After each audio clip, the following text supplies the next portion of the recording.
Dalam kondisi yang seperti saat ini, terutama ekonomi dan juga kebutuhan rumah tangga, jika berkebun merupakan sebuah pilihan ataupun kegemaran yang menurut saya teramat sangat tepat sekali.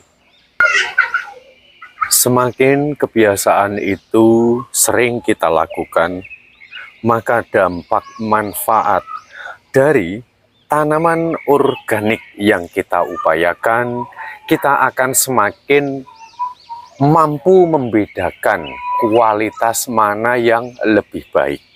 Karena tubuh manusia ini termasuk jenis makhluk organik. Ketika tubuhnya diberikan sesuatu yang bukan organik, tentu akan menjadi masalah bagi tubuh itu sendiri. Ada banyak jenis sayur mayur yang dalam penanamannya ini teramat sangat mudah. Dan juga kalau ada pekarangan nganggur atau wadah-wadah tertentu dapat kita gunakan untuk berbudidaya tanaman ataupun sayur mayur apapun. Salah satu jenis tanaman yang bisa kita andalkan di sini adalah kenikir, di mana kenikir ini mengupayakan sekali seumur hidup dengan menjaga tingkat kelembapan, maka pertumbuhan selanjutnya yang meregenerasi itu akan bisa terrealisasi. Maksudnya gini, jadi ketika kita mengupayakan benih kenikir, yang pertama kali ini akan tumbuh secara terus-menerus tiada henti selama kita mau menjaga tingkat kelembapan tanah itu sendiri. Nah, triknya itu biarkan untuk yang beberapa pohon ini besar, lalu kemudian berbunga dan mengeluarkan biji. Nah, sedangkan biji kenikir ini bisa kita kondisikan di mana yang kita mau. Di dalam wadah atau mungkin di lingkungan yang terbuka seperti ini. Dan jenis tanaman yang kedua, mengupayakan sekali tanam seumur hidup bisa panen karena bisa tumbuh secara otomatis ketika pohon telah mati adalah ini, terong pipit atau yang disebut terong ranti, Jawa Timur terong kokak, pokak, ada juga yang menyebutnya ini dengan rimbang gitu ya. Nah, bahkan kehebatan dari tanaman ini sangat berguna sekali, bisa membantu kebutuhan sayur mayur kita. Cukup dengan menggunakan wadah seperti ini, dengan melakukan sedikit pemendaman, maka terong ranti juga akan bisa tinggi, membesar, dan juga buahnya ini tidak pernah berhenti. Rahasianya apa? Ya kelembapan itu sendiri. Jadi kalau kita mau menanam sistem organik, kita harus tahu secara persis makanan pokok bagi semua tanaman hijau adalah air. Nah, sehingga air ini bisa menciptakan sumber energi bagi kehidupan tanaman hijau, apapun itu. Jadi pentingnya itu sangat vital sekali. Manfaat air juga untuk tanaman hijau, dia berguna sebagai untuk menyeimbangkan suhu udara yang ada di lingkungannya. Yang berikutnya, kandungan air juga dapat melarutkan seluruh kadar nutrisi yang terdapat pada sekitar akar tanaman. Nah, maka dari itu sekarang sudah semakin mengerti ya. Jadi, poinnya ada dua, bagaimana cara kita mengupayakan bagaimana terong pipit ini supaya bisa tumbuh secara meregenerasi. Kalau belum ada bibitnya, bisa mencari di afiliasi yang saya sediakan di kolom video ini. Yang berikutnya kita perlu memahami, karena saya sekaligus mau jalan ini, tanaman yang sekali tanam kita bisa panen bertubi-tubi. Ini adalah pohon singkong, di mana pohon singkong ini juga tidak membutuhkan perawatan khusus. Tapi dengan perkondisian perekonomian yang seperti saat ini, tentu sangat cocok sekali untuk membantu kebutuhan sayur mayur kita. Bahkan, jika kita fokuskan hanya untuk daunnya saja, kita bisa menanam pohon singkong di dalam wadah-wadah tertentu yang seperti itu, gitu ya. Nah, apalagi jika kita bisa mengupayakan pohon singkong ini memiliki umbi yang banyak, tentu itu akan jauh lebih sempurna. Nah, maka dari itu kesinambungannya jika kita hidup di lingkungan perkotaan, menanam di dalam wadah, maka gunakanlah khususnya untuk tanaman singkong, mempergunakan wadah yang memadai, sehingga nanti umbi yang akan dihasilkan itu betul-betul bisa keluar, gitu ya. Yang berikutnya adalah memahami jenis tanaman yang sekali tanam, dia bisa panen bertubi-tubi. Ini adalah jenis kangkung. Kangkung ini sebagaimana yang sudah saya sering ucapkan, ini memang saya persiapkan untuk penanaman benih berikutnya. Jadi ini sudah menua, sudah yang ke-11 kali panen. Nah, jadi nggak mungkin 12 kali karena ini sudah keluar bijinya. Dia sehabis pasca pembungaan. Nah, kebetulan sekali ini adalah jenis kangkung yang berdaun lebar. Keistimewaannya kalau daun lebar ini, dia lebih cepat untuk panen. Karena kenapa? Daunnya lebar, rindang, sehingga proses pemasakan makanannya akan lebih baik dibanding dengan kangkung yang berdaun sempit ataupun sedang, gitu ya. Nah, namun saya kembalikan lagi bagi si penanam, apakah kita mau menanam yang daun lebar ataupun sempit itu bergantung dari tingkat keinginan masing-masing. Sekali tanam kangkung ini, kalau media tanamnya bagus, setidak-tidaknya bisa panen 6-8 kali. Coba bayangkan, sekali tanam kita bisa panen 6-8 kali. Kalau sudah menua, nanti kita bisa mempersiapkan pengupayaan benih untuk penanaman selanjutnya. Itu kehebatan tanaman kangkung. Nah, sedangkan untuk bayam ya, berkali-kali juga saya telah mengutarakan jangan menanam bayam di dalam wadah. Alasannya kenapa? Karena khususnya untuk pohon bayam memiliki akar yang cenderung lebih dangkal.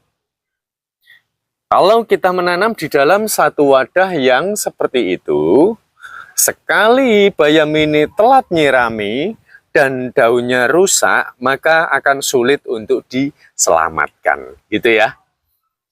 Ini saya habis panen, ini jenis bayam kebun, tadi dipetik sama istri ya. Lalu kemudian dengan memanfaatkan wadah yang seperti itu, kita bisa menanam sayuran katuk.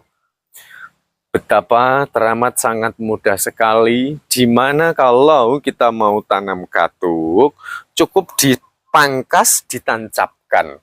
Nih ya. Namun, walaupun demikian, katuk ini juga termasuk jenis tanaman yang rentan dan tidak menjadi cukup jaminan walaupun hidup di alam terbuka seperti ini akan membuat katuk ini tumbuh subur. Enggak jaminan. Kalau hidupnya tetap hidup, tapi bagaimana cara mengupayakan katuk ini daunnya supaya tumbuh hijau, segar, dan tidak keriting. Itu yang paling sulit ya. Apalagi menapaki di musim panas yang seperti ini. Nah, kalau saya boleh memilih menanam katuk di alam terbuka seperti ini dan di dalam wadah seperti itu, saya lebih memilih di wadah yang seperti itu. Alasannya karena wadah seperti itu bisa kita desain bagaimana caranya nanti media tanam kita itu tahan terhadap kelembapan dengan cara mengakali sistem teknik pelubangannya, gitu ya.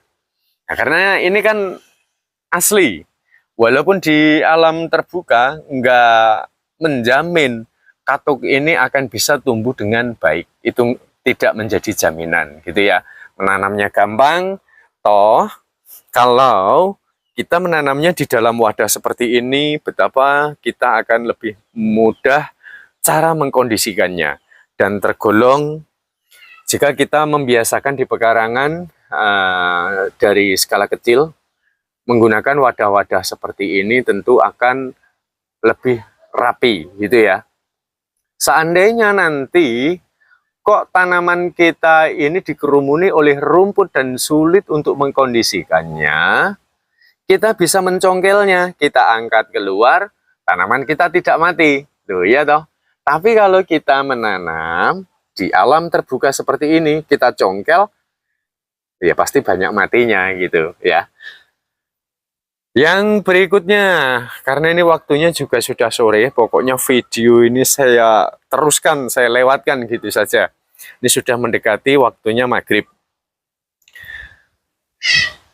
Memahami karakter tanaman bumbu. Nah, di sini cukup menjadi sumber inspirasi bagi kita semua melihat kenyataan realita yang ada. Menanam serai sekarang juga bisa kita lakukan di dalam wadah-wadah seperti ini. Daripada kalau ada galon-galon mineral yang sudah tidak terpakai, ember-ember retak, bekas kaleng cat yang berukuran memang layak untuk menjadi media tanam, sebaiknya kita berdayakan untuk menanam jenis tanaman bumbu. Serai ini akan bisa menghasilkan panen yang menurut saya memadai. Kehebatan serai ini, dia mampu hidup dan berkembang walaupun di wilayah media tanam yang sedikit berkerikil dan bebatuan. Itu ya. Yang penting dijaga tingkat kelembapan. Lagi-lagi kelembapan ya. Dan untuk memenuhi kebutuhan sendiri, biasanya serai menapaki di usia 4 hingga 6 bulan sudah siap untuk mulai kita panen.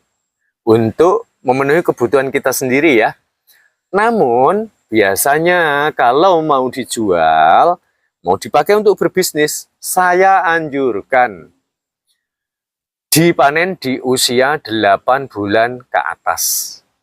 Dan untuk mendapatkan bobot yang lebih baik, antep, sistem penyiramannya harus betul-betul tetap dijaga, karena di dalam penjualan serai, biasanya ini akan dihitung per kilogram. Itu cara menjual serai supaya kita sendiri untungnya itu terasa. Jadi nggak dijual gabrukan asal main tebang saja gitu ya. Nah, ini khususnya untuk yang mau berbisnis, kita bisa akali supaya nanti nilai pertumbuhan serai ini memiliki bobot dan lebih cepat untuk besar. Yang berikutnya adalah mengenali tanaman bumbu jahe. Lihat, abaikan daun serta batang dari jahe. Seperti membosankan, seperti bukan sesuatu, tapi jangan kaget jika kita bongkar ternyata itu rimpangnya banyak sekali. Saya juga menanam serai di dalam wadah. Saya menanam jahe di dalam wadah. Saya juga menanam jahe di alam terbuka seperti ini. Jadi berbicara masalah hasilnya, sebetulnya kalau tingkat kelembapannya memadai, sama-sama kita bongkar gitu, perbedaannya nggak akan jauh beda. Hanya saja, kalau di tempat seperti ini, kerapiannya itu akan lebih terjaga. Kita kembalikan itu lagi. Dan kelebihan di alam terbuka seperti ini, tanaman jahe walaupun telat-telat nyirami, dia tidak akan mudah untuk mengalami layu dan mati. Pada intinya, dengan menggunakan wadah-wadah seperti itu, sangat cocok untuk budidaya menanam tanaman bumbu seperti serai, jahe, kunyit, lengkoas. Ini sangat bagus sekali. Hasil panennya boleh dipraktekkan sendiri ya. Saya no comment. Baguslah pokoknya lah ya. Namun untuk menggunakan wadah seperti ini, saya anjurkan jangan untuk menanam jenis sayur mayur yang difokuskan pada daun. Karena menggunakan wadah seperti ini nanti kalau kita fokuskan untuk daun, hasilnya tidak akan bisa bagus. Itu sebagaimana yang sudah saya rasakan dan lakukan sendiri. Saya kalau berbicara itu hasil katanya itu saya paling anti di dalam hidup saya gitu. Jadi saya harus praktek, saya buktikan sendiri. Lalu kemudian untuk jenis tanaman pandan. Pandan ini juga bisa kita tanam di mana saja karena pada umumnya pandan sangatlah menyukai dengan tingkat kelembapan. Selama kita bisa mengupayakan tingkat kelembapan itu, media tanam seperti apapun akan bisa membuat pandan ini bisa tumbuh dan berkembang. Namun tentu saja karena melihat ini gambar yang kita saksikan, pandan ini memiliki akar-akar gantung seperti ini. Jika kita menanamnya di dalam wadah yang seperti ini, memang hidup, akan tetapi nanti tidak akan bisa tumbuh maksimal. Namun cukuplah kalau hanya untuk membantu agar kita memiliki stok pohon pandan di rumah, wong rasanya itu sama aja, wanginya pun untuk memasak makanan sama saja, ya. Hanya saja kalau untuk mau dipakai berbisnis, mau dijual, daunnya kan lebar, batangnya ini bisa setinggi tubuh kita ini, setinggi manusia ini, setinggi tubuh saya ini, daunnya ini ya. Ini akan lebih menarik gitu. Jadi pada hakikatnya bisa kita tanam dengan cara apapun. Yang penting dengan menjaga tingkat kelembapan. Yang berikutnya adalah memahami jenis tanaman pepaya. Di musim yang kering, kemarau, seperti ini, perhatikan. Ini daun-daunnya ya, untuk yang kuning-kuning ini batangnya sudah menua. Kita lihat ke atas. Tuh ya.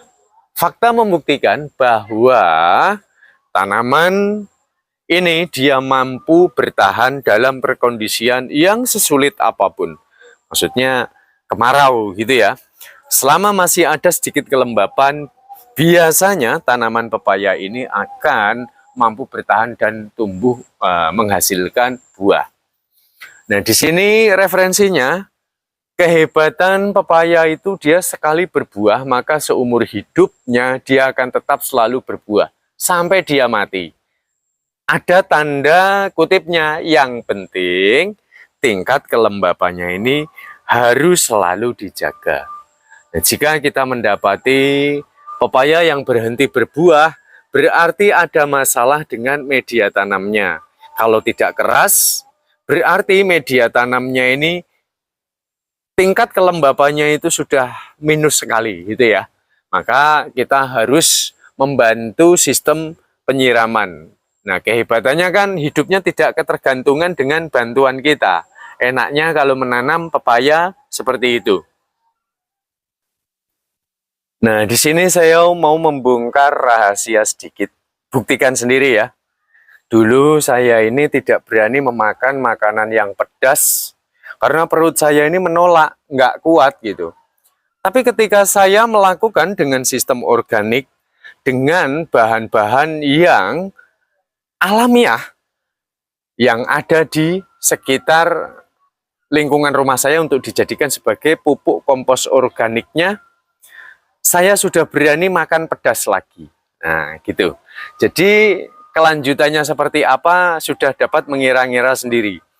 Karena tubuh manusia ini, yaitu tadi, adalah makhluk organik.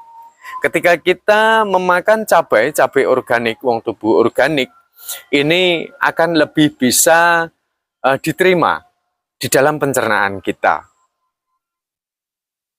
Nah, di sini gimana ya? saya sendiri ini kalau mau berbicara takut nanti ada pihak-pihak yang mungkin merasa saya rugikan. Yang jelas, kalau biasanya nggak kuat pedas, kalian tanam saja dengan sistem organik, ya. Lalu kemudian mengkonsumsi cabai dari skala kecil terlebih dahulu. Lalu rasakan kebiasaan itu, apakah nanti pencernaan kita akan menuai masalah atau kita bisa semakin membedakan. Ternyata, oh, tubuh manusia itu adalah makhluk organik. Ketika kita memberikan makanan organik, ternyata efek dampaknya itu bisa diterima di dalam tubuh kita, gitu ya. Jadi pupuk-pupuk organik itu seperti apa saja? Nah, ini bisa dipelajari masing-masing melalui Android kesayangan Bapak Ibu semua. Baik, karena waktunya juga sudah sore, mohon maaf saya menunjukkan cabai ini sudah sangat tua sekali, saatnya harus sudah saya ganti pada penanaman berikutnya. Tapi lumayanlah, cukup untuk memberikan referensi, di mana satu benih seperti ini, benih dari bumbu dapur, pupuknya pun seadanya yang ada di lingkungan rumah, akan digantikan berlipat-lipat ganda buahnya. Dan cabai sendiri sekali berbuah, selamanya akan berbuah. Itu kalau tingkat kelembapan dan kadar nutrisi yang terdapat pada areal sekitar akar memadai. Itu ya. Baik, kita jumpa pada video bermanfaat selanjutnya. Matur suwun.